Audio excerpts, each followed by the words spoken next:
Well, hey, Andy. Hey, Dad. How you doing? I am good. How about you? Did you I'm doing all right. anything noteworthy this week? Nothing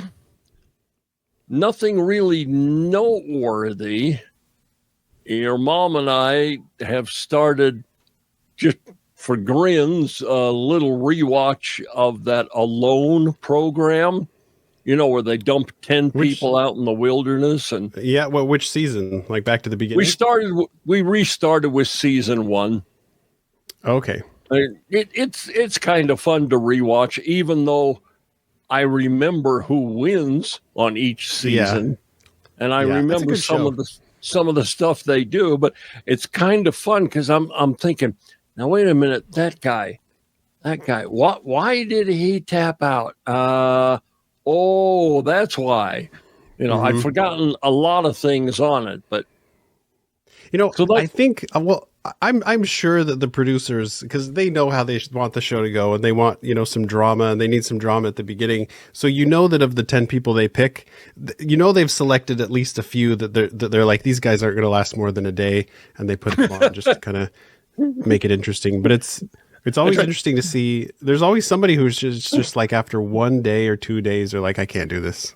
Yeah, well, in the first one, the one guy the next day, he says, I'm out of here. I'm done. He got scared by a bear. Oh, yeah. So, yeah. I think it would be mentally just tough to just be so alone. And every day that goes by, you're just like, I have how many more of these to go? And it just would feel like eternity. It would be grueling. Yeah. But how about yourself? Anything interesting to pass along? Nothing really new. I watched the first episode of Babylon 5 with the kids.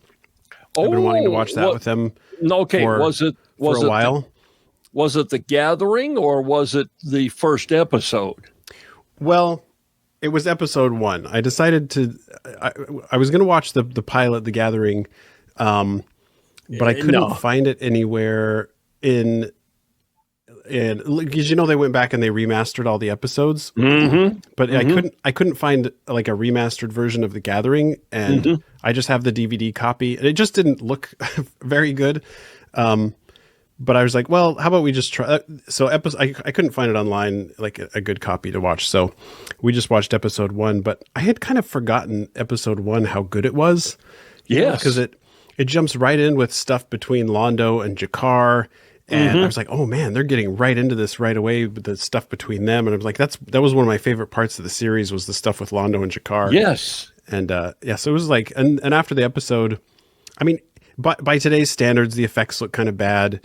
To my kids, it looks old, and I was like, well, Asher, what did you think of it? And he said it was better than he thought it would be. Yeah. Yeah. And season 1, as you and I both know, and we've mentioned this before, season 1 can be a bit rough, but I've always contended that even on the episodes that aren't that great, there's something in every episode that's really good. Yeah. Well, that's what kind of surprised me, because I didn't remember the Londo and Jakar just kind of at each other's throats was right from the very beginning. And, I kind of remembered that coming later, but that was pretty cool. See, we watched episode 2 as well, or it was kind of like half me watching it and half the kids watching with me. That was the one with the guy. He had like that thing in his forehead. He was the soul hunter. Soul hunter, yeah. And so that one was a little more hokey. That was kind of more on the level of like a really old Star Trek or something. It was, but I can't remember where I heard this, but I believe JMS said that about Soul Hunter, that there's a lot more to it than you realize. It's not what they do hint at. Doesn't he make a? Oh yeah, it's in that episode that he encounters Delenn, and he comments on her being from the Grey Council, and he's like, "Oh, what's someone from the Grey Council doing? Playing this little part on a space station?" And so Right from the Yeah. beginning, that stuff was all set up. It's pretty So cool. the boys liked it. Yeah, they seem Enough? to. I think I just need to watch a few more, and I could see them getting. I think it'll just take a few more for them to kind of get like involved. Okay. Well, But they at least liked it better than they thought they would. how about we get on with Timeless? Sounds good. I guess that's what we're here to talk about. Yeah, that's the name of the game here. And we're up to episode 9. And this one is called The Last Ride of Bonnie and Clyde. Mm-hmm. It's May 23rd, 1934. Bonnie and Clyde are driving down a highway and they come across a truck that's broken down. When they stop, a group of law enforcement agents step out of the bushes and riddle their car with bullets. Bonnie and Clyde are killed. And we get a close-up shot of a necklace that Bonnie is wearing. In the present, Lucy is having an uncomfortable dinner with her fiancé, Noah. At Mason Industries, agent Christopher is on the phone talking to her daughter, unaware that Lucy, Wyatt, and Rufus are watching. She shows them a picture of Bonnie's necklace and says they got the photo when they raided Flynn's warehouse. They also got a note from Anthony's briefcase with the date May 22nd, 1934, along with the name of a bank and the words Rittenhouse Key. Agent Christopher says she has been looking into Rittenhouse but can't find anything. She tells them to go back to 1934, go to the bank, and get the key. In the wardrobe dock, Wyatt notices that Lucy is wearing her engagement ring. In 1934, Lucy, Wyatt, and Rufus drive up to the bank. Rufus turns off the recorder, and Wyatt says they should tell Agent Christopher what they know about Rittenhouse. Rufus says no. Wyatt and Lucy go into the bank while Rufus keeps watch for Flynn. Bonnie and Clyde burst in to rob the bank. Outside, Rufus sees a car of lawmen drive up and Flynn is with them. Lucy and Wyatt follow Bonnie and Clyde out of the bank. The lawmen open fire, but Lucy, Wyatt, Bonnie, and Clyde escape together and drive to a cabin. Lucy tells them that she and Wyatt are also bank robbers. When they're alone, she tells Wyatt that they have to get the key from Bonnie before 9 a.m. because that's when a former member of Clyde Barrow's gang named Henry Melvin turns Bonnie and Clyde over to a ranger named Frank Hamer. It's Hamer and his men who kill Bonnie and Clyde. Well, meanwhile, Rufus has been detained by the police. He spots Flynn with Frank Hamer. At Mason Industries, Connor asks Agent Christopher why she's working so late. She says her people are analyzing evidence they took from Flynn's warehouse. Connor says he has much better tools than the government and offers to help, but she stalls him by saying he would have to get a higher security clearance. Back in 1934, Hamer tells Rufus that Flynn said Rufus was an accomplice of Lucy and Wyatt, who are working with Bonnie and Clyde, and that his name is Rufus Carlin. Rufus gets out his driver's license, and it says his name is Wesley Snipes. At the farmhouse, Clyde tells Lucy and Wyatt how he stole the Rittenhouse key from Henry Ford. Lucy gets to examine the key and finds it has writing in Latin on it. Later, she tells Wyatt the Latin says, "the key to the beginning of all time and the key to the end of all time." And they wonder if Henry Ford was part of Rittenhouse. At the police station, Henry Melvin is brought in and he tells Hamer where to find Bonnie and Clyde. Outside Mason Industries, Connor has a meeting with Benjamin Cahill. He tells Cahill that Agent Christopher is starting to look at Rittenhouse. Cahill says to dissuade her or they will. As Cahill leaves, we see Agent Christopher and the other Homeland Security agent photographing the meeting. Back at the cabin, Henry Melvin arrives. Rufus also shows up. He tells Lucy and Wyatt that Flynn is on his way with a lot of cops. Clyde confronts Lucy, Wyatt, and Rufus. Rufus pulls out the recorder and plays a conversation between Henry and Frank Hamer, proving that Henry set them up. Clyde shoots Henry. The cops open fire on the cabin. Bonnie and Clyde are killed, and Flynn takes the key. Back in the present, Lucy, Wyatt, and Rufus tell Agent Christopher and Connor Mason that Flynn wasn't there to change history. He only wanted the Rittenhouse key. Later, Rufus is eating alone at a restaurant when Agent Christopher joins him. She tells him that Mason went bankrupt 5 years earlier and was given $2.5 billion by someone. She wants to know where the money came from. Rufus agrees to tell her everything he knows about Rittenhouse. Finally, Flynn uses the key to unlock a secret compartment in a clock and retrieve a rolled-up, sealed paper. Roll credits. Next time, we have an episode that's called The Capture of Benedict Arnold. Yeah.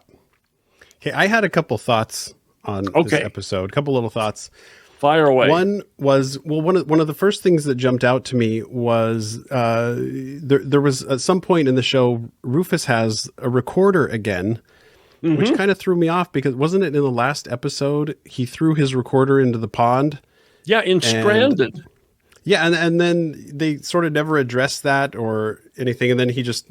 So I don't know if it's the same recorder or he just got another one, but I thought it was interesting that he threw it out and then he just has a recorder again, and they kind of with no explanation. Right, and there, as far as we know, there weren't any repercussions for him, tossing away that first recorder. Right. And I did think the moment was kind of funny when he had the recorder out, and I can't remember who was looking at it, but it was like, "What's that?" And he said, "It's a voice recorder like they use in the talkies." Yeah. Kind of a good line. I thought that was pretty good too. At first I thought, wait a minute. That makes sense. Yeah. That makes sense. Yeah. And, yes. What else did you have? Oh, the one other thing was, so at the very end, when Flynn pulls the letter out of the clock, and unrolls it, there's a split second when you can read what it says. And so I went back and I freeze framed to read it. It didn't say much, but it started off, it said, "My dearest wife, never did I so," and that's where it was cut off. But that's all you got. But the letter is written from someone to my dearest wife. Maybe we'll find out next time. Yeah. Interesting. So interesting. Yeah. What about, I had a couple of just little things. When Connor Mason goes in and talks to Agent Christopher, he makes a comment like, "Make yourself at home." But wait a minute, hasn't she been at Mason Industries for quite a while? Isn't she? It's not like she arrived yesterday. Yeah, it doesn't seem. Yeah, it seemed like an odd comment to make, didn't it? I hadn't thought of that, but you're right. And two other things. When Wyatt notices that Lucy's wearing her engagement ring, I automatically thought back to episode 1 where Wyatt makes a comment about the bra. I thought, this engagement ring, this is foreshadowing something. That's what struck me when he said that, because nothing else was said about it other than, you're wearing a ring again. Okay. And I mean, to me, I guess, I didn't necessarily sort of feel like it was foreshadowing something, but I did feel like it was kind of cluing us into the fact that he's interested in what's going on with her love life. You know what I mean? Meaning it could be kind of like maybe he's developing some feelings for her or something, because he's kind of noticing. I don't know. We're just interested as a friend or something. But right. But yeah, whatever the case, he's paying attention to what's going on with her relationship. Yeah. One other line that made me kind of chuckle is they all drive up to the bank. Wyatt and Lucy and Rufus, and Wyatt's driving, and then they stop and they get out, and while Wyatt and Lucy are walking to the bank, he makes a comment. I can't remember what he says exactly, but he refers to her as Miss Daisy. Oh yeah, I do. Yeah, I forgot to. Yeah, I remember that. I forgot to write that down, but I thought that line was pretty funny. Yeah, driving Miss Daisy. yeah. Just I wish I'd have gone back and checked to see in that movie what kind of car it was that they were driving. Pretty old. Yeah, but it was an older car. But yeah, those were my main thoughts on the whole thing. Well, one other thing that I thought at the end was there was the moment when what's her name? Is it Agent Christopher is talking to Rufus? Yeah, yes, in the restaurant, and she's confronting him about Rittenhouse, and he's kind of like he's denying everything and just saying, "Trust me, you don't want to know anything about it."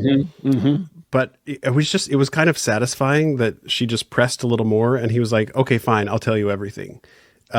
Because so often you have characters just withhold. But I don't know. It was just kind of nice to see a character who was just like, fine, I'll spill my guts.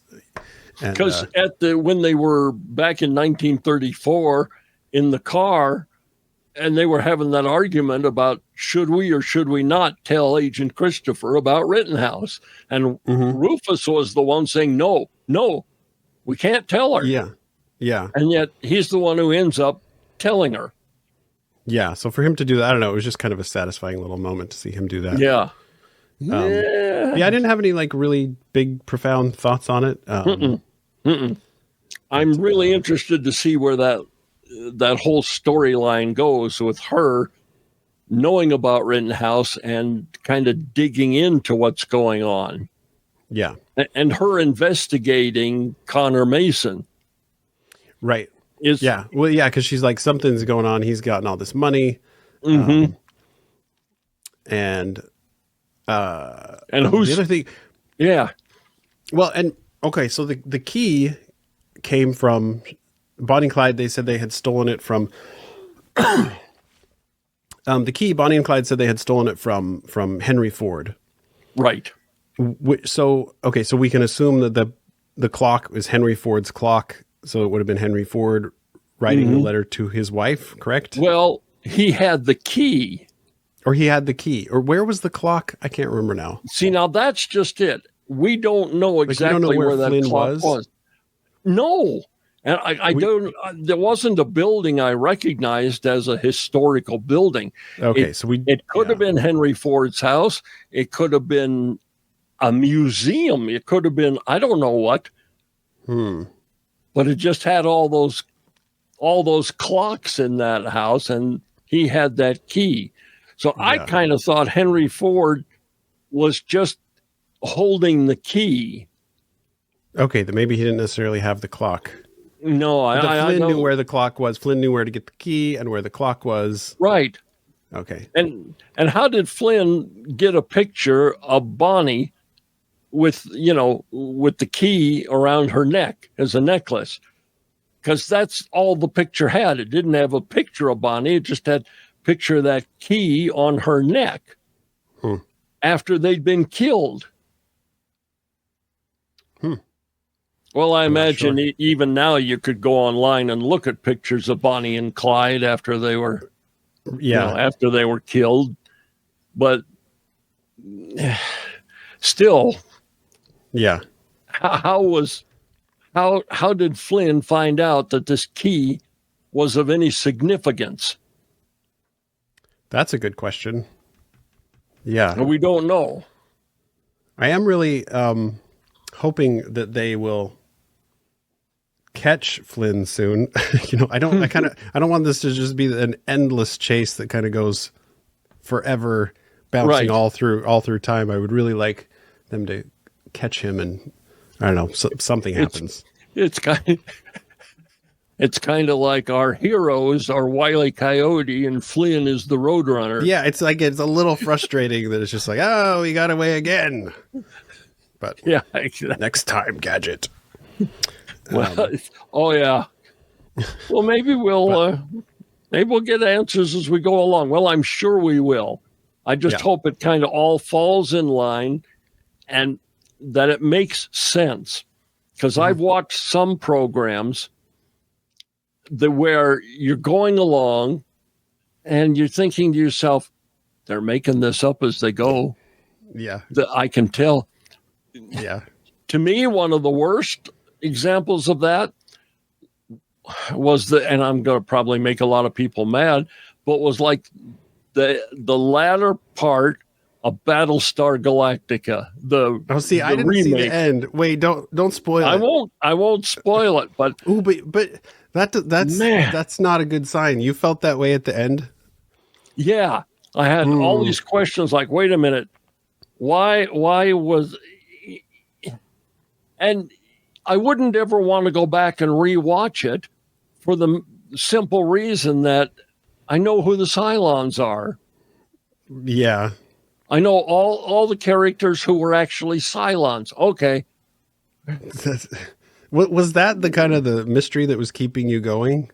Who are the Cylons? Partially. Okay. I mean, I was pretty into it. Like I watched, I think I probably just watched the first 2.5 seasons or something, but I loved the moment when they, didn't they get to Earth? You know, I just thought that was just a cool thing. Cause you're with all these characters and they just seem like they're from Earth. And then you realize they're no, they found Cobalt. I can't remember. It's been too long. At the very end they did, but there, because of that and because of the chronology of things, I walked away with a couple of questions like that does not make any sense. No, that doesn't work. I'm gonna have to watch it now just to because I see if I feel the same way. I'll tell you after you've seen it. So remind me someday. Okay. Yeah, I'll have to finish that one. Okay. Did you have a rating for this episode of Timeless? I went in not expecting a lot, and I don't know why. I just wasn't that excited about this, but I'm going in the 6 neighborhood, simply because we got a few things answered, and we're kind of setting things in motion that don't have to do with traveling around in time. We're starting to get some more pieces to the puzzle. But if it hadn't been that way, I don't think I would have rated this one very highly at all. Okay. I think I'm probably kind of there with you. I'd probably go like a 6.5 or something. Okay. The seeing the clock, you put the key in the clock and it opened up, and the little, I don't know, there was something about that was just a little cheesy or something, or hokey, but I don't know. I guess we're making some progress in seeing what Flynn is doing. You know, it's like, oh, now he's got this. Now, so we're kind of progressing. But yeah, that's kind of where I'm at. Okay. Well, anything else you want to talk about on this episode? Nope, not on this one. Wait, what's the next one called again? It's The Capture of Benedict Arnold. Oh, The Capture of Benedict Arnold. Okay. I hope that one's good, because I'm not... The title... maybe it's just the period of history. There's something about the Capture of Benedict Arnold. I don't know. I think it's because maybe it's triggering memories of sitting in history class. I'm kind of like, oh, okay, here we go. Hopefully it's good. That's funny. Okay, well, we'll get together next time and we'll go capture Benedict Arnold. Okay. That wraps up this episode. Join us again next time here in the TV Lounge.